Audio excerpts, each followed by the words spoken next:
बिस्मिल्लाहिर्रहमानिर्रहीम, welcome back. तो बच्चे अभी हम चैप्टर 16 के जो रिमेनिंग 2-3 टॉपिक हैं उस पर आ रहे हैं।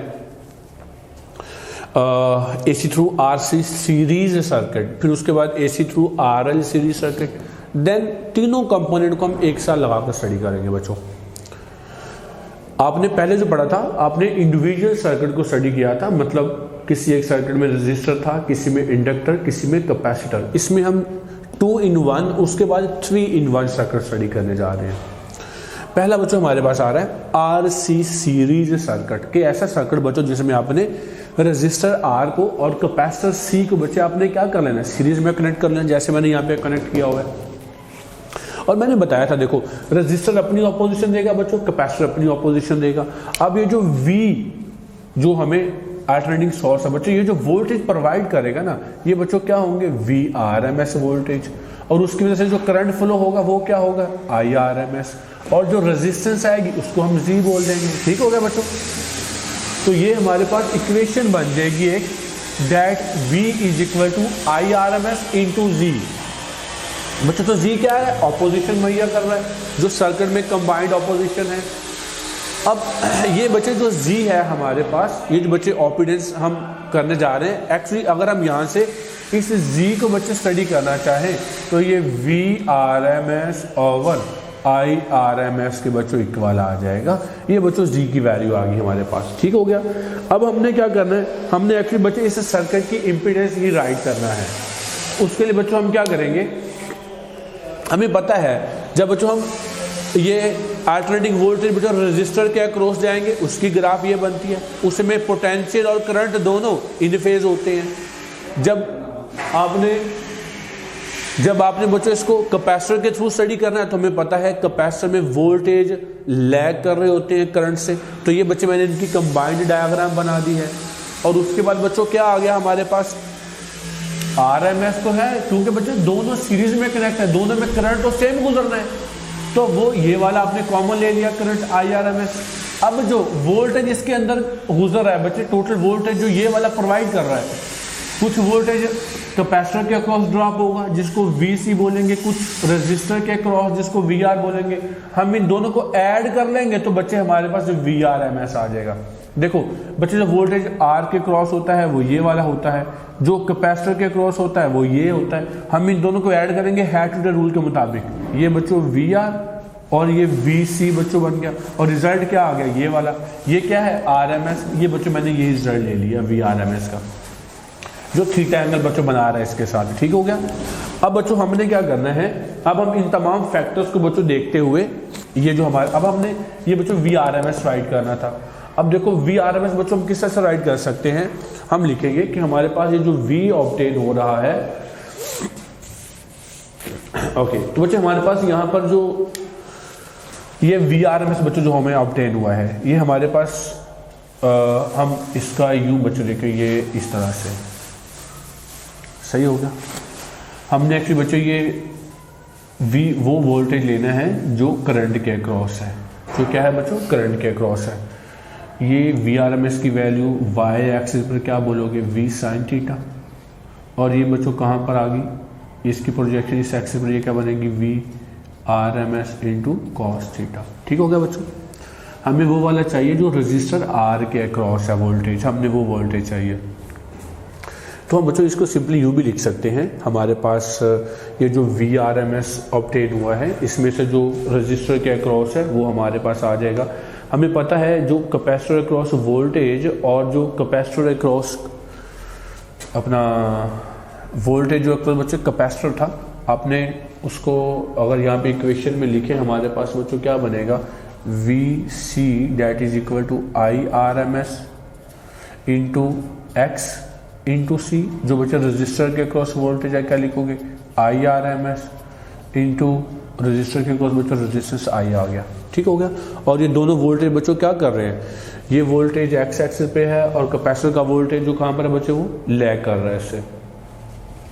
अब अगर आप ये बच्चों जो RMS वोल्टेज है इसको लिखो, RMS वोल्टेज को VRMS, आपको बच्चे वोल्टेज जो मिले यहाँ पर, जो जैसे हम पाइथागोरस बच्चों थ्योरम अप्लाई करते हैं, base square plus perpendicular, perpendicular बच्चे कौन से वाला है, VC के इक्वल है, तो VR का स्क्वायर प्लस बच्चों वी सी का स्क्वायर आ जाएगा। अब वी आर किसके इक्वल होता है बच्चों, उसकी वैल्यू हम सब्स्टिट्यूट कर देंगे, V R I R M S into बच्चे आर स्क्वायर, और वी सी किसके इक्वल होता है बच्चों, I R M S into X C का स्क्वायर। अब बच्चों हमने क्या किया, ये आपके पास क्या है, ये आपके पास है वी आर एम एस, ठीक हो गया बच्चों। आई आर एम एस इधर भी है बच्चों, कॉमन ले लिया, कॉमन लेके अंडर रूट लेंगे तो बच्चों हमारे पास फाइनल बच जाएगा I R M S into बच्चे क्या रह जाएगा, under root R square plus X C का स्क्वायर बच्चों ये रह गया। अब देखो ये बच्चों आई आर एम एस और वी आर एम एस किसके इक्वल होता है, ये देखो V R M S equal होता है I R M S into Z. बच्चों आई इससे कट हो गया तो फाइनल मुझे जी के लिए इक्वेशन क्या बन गई, आर स्क्वायर प्लस एक्स सी के स्क्वायर अंडर रूट के, ये बच्चों इसकी इक्वेशन आ गई। अब ये जो एंगल था थीटा, बच्चों ये एंगल थीटा हम यहाँ पर tan अप्लाई करके भी फाइंड आउट कर सकते हैं। देखो ये वाली जो ट्रायंगल है बच्चों, ये वाला ट्रायंगल हम एंगल फाइंड करें, एंगल पर tan बच्चों अप्लाई करते हैं। ये tan बच्चों किसके इक्वल आएगा, tan इक्वल आएगा हमारे पास जो V C over V R. देखो बच्चों क्योंकि ये वी सी है, जितनी ये लेंथ है उतनी बच्चों ये है, हम लिख देंगे वी सी ओवर ये बच्चों आपके पास क्या जाता है बेस, जो कि वी आर के इक्वल है। अब देखो वी सी बच्चों किसके इक्वल है, I R M S into X C, V R किसके इक्वल है, I R M S into बच्चों क्या बनेगा आर, ये से कैंसिल हो गया तो आपके पास थीटा इधर रखोगे, इधर जाके बच्चों tan inverse X C over R, बच्चों ये इक्वेशन बन गई, ठीक हो गया। और एक्स सी आपको पता बच्चों किसके इक्वल होता है, 1 ओवर हम लिख सकते हैं tan inverse 1 over omega C into R, ये बच्चों इक्वेशन आ गई, ठीक हो गया। इसी तरह बच्चों अब आपने नेक्स्ट पे जाना है। नेक्स्ट हमारे पास क्या था, नेक्स्ट बच्चों हमारे पास आ रहा था आर एल सीरीज सर्किट। अब देखो जब आपने आर एल सीरीज सर्किट में जाना है तो उसमें बच्चों हमारे पास क्या आता है, इंडक्टर एल और कैपेसिटर सी को आपने सीरीज में कनेक्ट कर दिया। करंट तो बेटा दोनों में सेम है, पर आपने कहा रजिस्टर के क्रॉस करंट हॉरिजॉन्टल आएगा, लेकिन जो इंडक्टर का वोल्टेज होता है वो करंट से लीड कर रहा होता है। अब जो ये वाला वोल्टेज प्रोवाइड कर रहा है वो किसके इक्वल आएगा, जो वोल्टेज इसने कंज्यूम किया है प्लस ये वाला वोल्टेज। अब देखो बच्चों जो रजिस्टर के क्रॉस वोल्टेज है वो ये होता है, जो इंडक्टर के क्रॉस वोल्टेज होता है वो बच्चों ये होता है। हम इन दोनों को ऐड करेंगे, ऐड कर लीजिए, ये पहला वेक्टर, ये बच्चों दूसरा वेक्टर, और ये क्या आ गया resultant vector V R M S. तो इसे बच्चों मैंने ये V R M S draw किया होगा, ठीक हो गया। अच्छा उसके बाद क्या होगा, ये वी आर एम एस आ गया, जिसे बच्चों आपने यहाँ पर किया है। इसके लिए इक्वेशन क्या होगी वी आर एम एस की, that is equal to I R M S into बच्चों जी आ जाएगा। और अब हमने क्या करना है, हमने बच्चों यही जो वोल्टेज है बच्चों ये आपने लेना है। ये देखो ये वोल्टेज किसके इक्वल आएगा बच्चों, V R M S is equal to बच्चों वोल्टेज, देखो ये जो वी एल है बच्चों वही यहाँ पर आएगा ना हमारे परपेंडिकुलर और बेस आएगा हमारे पास, तो हमारे बच्चों वो किसके इक्वल आ जाता है, परपेंडिकुलर बच्चों क्या है वी एल का स्क्वायर, एक सब शॉर्ट करो बच्चे, और वी आर के स्क्वायर अंडर रूट के बच्चों, ये आ गया हमारे पास। तो हमने क्या करना है यहाँ पर, बच्चों अपने वी एल की जगह पर उसकी वैल्यू पुट कर देंगे। देखो ये वी आर एम एस बच्चों एक्स एल की जगह पर किसके अपना सॉरी वी एल बच्चों किसके इक्वल होगा, वी आपके पास आ जाएगा I R M S into X L plus ये बच्चों किसके होगा I R M S into R, इसका स्क्वायर बच्चों बन गया और इसका भी स्क्वायर बन गया, ठीक है। तो बच्चों इसमें से कॉमन ले लिया I R M S under root के साथ, तो यहाँ पे common I R M S रह जाएगा और बाकी क्या रह जाएगा बच्चों एक्स एल प्लस आर, इसका भी स्क्वायर, ये बच्चे अंडर रूट ये रह गया। और अब तक वी आर एम एस किसके इक्वल होता है बच्चों, I R M S into Z, I बच्चा आई से कैंसिल हो गया तो जी इज इक्वल टू बच्चों रह जाएगा X L square plus R square के इक्वल, ठीक हो गया। ये बच्चों जी की वैल्यू आ गई हमारे पास। आज उसके बाद मुझे हमें ये भी पता है एक्स एल किसके इक्वल होता है omega into L square plus R, बच्चों ये इक्वेशन बन गई, ठीक है।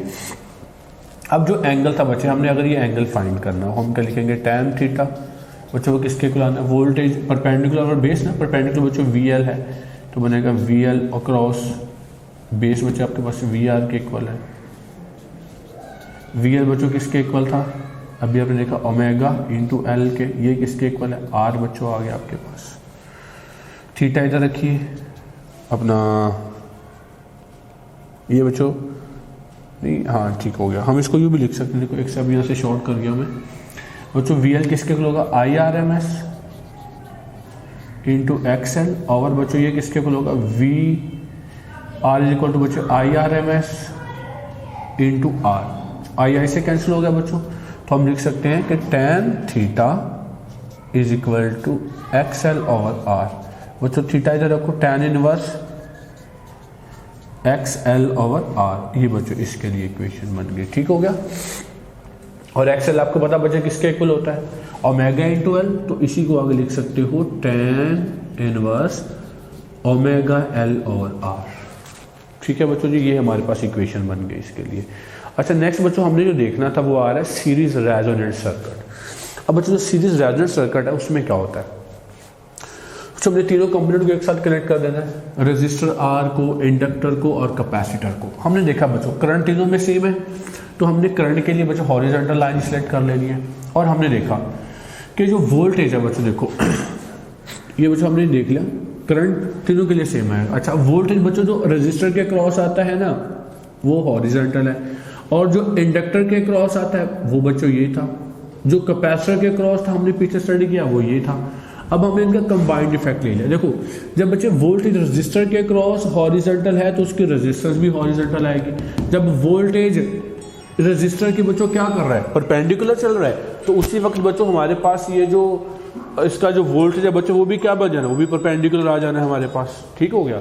तो बच्चों ये इक्वेशन क्या बन जाएगी, मतलब ये वोल्टेज इस वोल्टेज के परपेंडिकुलर है तो इसकी रेजिस्टेंस भी इसके परपेंडिकुलर आएगी। देखो इसकी ये ऑपोजिशन है बच्चों इसके परपेंडिकुलर आ गई। इसका जो कैपेसिटर के अक्रॉस बच्चों वोल्टेज है वो इसके बच्चों परपेंडिकुलर ये वाला आ गया। तो बच्चों हमने तीनों ये इक्वेशन राइट कर ली। उसके बाद बच्चों हमने क्या करना है, अच्छा रेजोनेंस आपको पता है ये जो बच्चे अल्टरनेटिव सोर्स आपने कनेक्ट किया ना बच्चे, इसकी फ्रीक्वेंसी हम कम या ज्यादा करते रहते हैं। फ्रीक्वेंसी क्या करते हैं, कम या ज्यादा करते रहते हैं।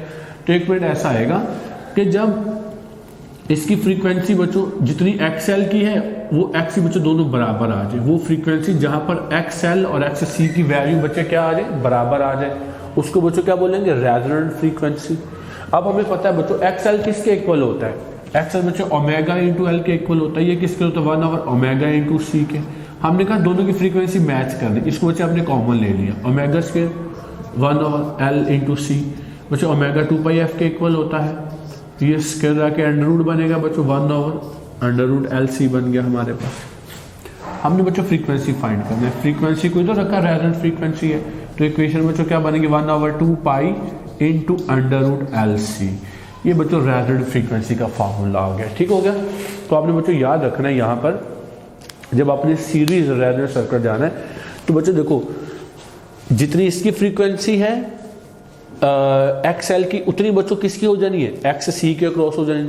जब ये दोनों मैग्नीट्यूड में बराबर हैं और डायरेक्शन में ऑपोजिट होंगे तो बच्चों उस वक्त ये दोनों फैक्टर एक दूसरे को कैंसिल कर देंगे, सिर्फ हमारे पास आर रह जाएगी। याद रखना है जब हम इसको रेजोनेंट पे जाते हैं बच्चों, रेजोनेंट पे तो जो एक्स एल और एक्स सी में जो एंगल होता है बच्चों 180 होता है, वोल्टेज में भी 180 का फेज डिफरेंस होता है। तो इसका मतलब है एट रेजोनेंस पर जो बच्चे इम्पीडेंस है वो सिर्फ आर के इक्वल रहेगी। इसका मतलब है इम्पीडेंस के ऊपर ये प्योर रेजिस्टिव सर्किट बन जाएगा।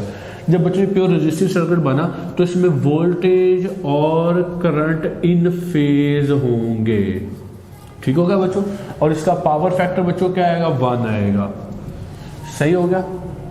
और इसका मतलब है प्योर रेजिस्टिव सर्किट है बच्चों। जब रेजिस्टिव सर्किट होगा तो हम क्या बोल सकते हैं कि रेजिस्टिव सर्किट में रेजिस्टेंस बच्चों क्या आएगी हमारे पास, अगर हम इसमें देखना जब एक्सएल बच्चों एक्ससी के बराबर हो जाएंगे तो ये प्योर रेजिस्टिव सर्किट बच्चों बन जाएगी। देखो ये दोनों आपस में बच्चों ये ऑपोजिशन ये दोनों ऑपोजिशन कैंसिल होगी, इसका मतलब है सर्किट के अंदर सिर्फ कौन सी रेजिस्टेंस रहेगी, रेजिस्टर की। इसका मतलब है इम्पीडेंस, मतलब जब ये रेजोनेट हो जाएगा रेजोनेंस के ऊपर रेजिस्टेंस मिनिमम होगी।